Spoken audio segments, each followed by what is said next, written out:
bang alam mo kung saan hanapin si Brendan? Yes, I'm almost 100% sure na nasa Palawan siya. Pero Rhea,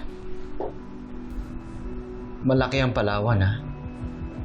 Nabalitaan ko kasi na nagkasakit ang nanay ni Brendan. At sa pagkakakilala ko kay Brendan, mamas boy yung lokong yon. Kaya hindi niya matitiis na hindi puntahan yung nanay niya. That's why I arranged a chartered flight going to Palawan. Ngayon, kailangan mo na magdesisyon. Sasama ka ba o hindi?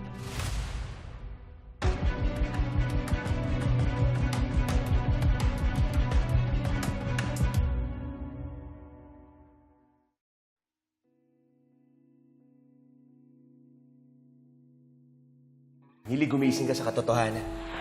Bakit di mo talaga kilala asawa mo? Na ang taong minamahal mo ay isang manloloko. Nakagaya ng iba, nabiktima ka rin ng kasinungalingan niya. Hindi totoo yan. Mili, mabuti kang tao. Ginagawa ko to hindi para kutsain ka, kundi gisingin ka sa katotohanan bago ka patuloy ang masaktan.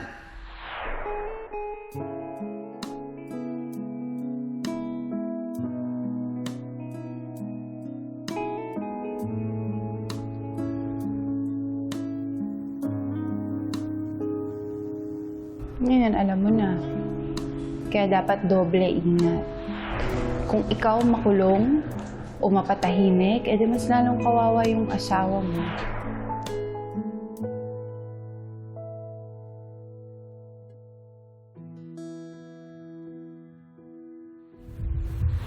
Basta magkasama tayo, kakayanin natin lahat. At puno ng kasinungalingan.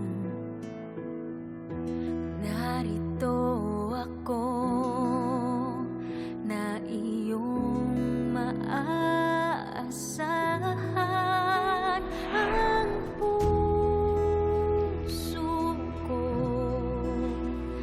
ay nakatali na sa'yo. Kaya't tayo ay di mapaglalayo.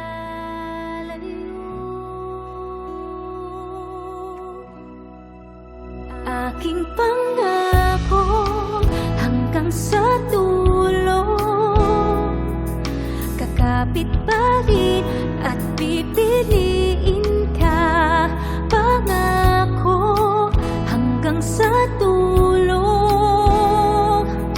lalaban tayo ng magkasama. Lahat may magbabago, hindi ang pag-ibig ko. Pangako hanggang sa dulo tayo.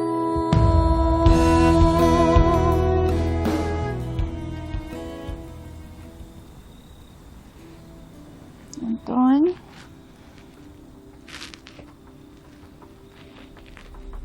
Anton? Anton? Anton, nasa CR ka ba? Anton! Anton!